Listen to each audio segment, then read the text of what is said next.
kaminis. Ayan, for today's by Baguio dito sa amin. Ayan, sobrang lakas ng ulan.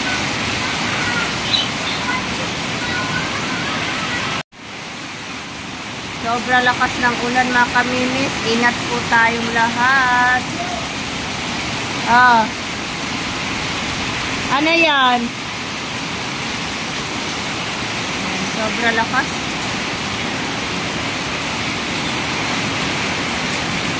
Walang tigil. Ingat po sa mga binabahang lugar mga kaminis.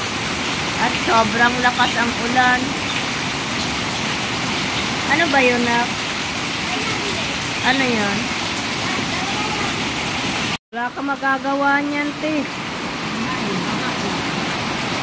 Grabe lakas na ulan. Baha na kami. Pero humupa na rin ang hangin. Hindi lang maganda ang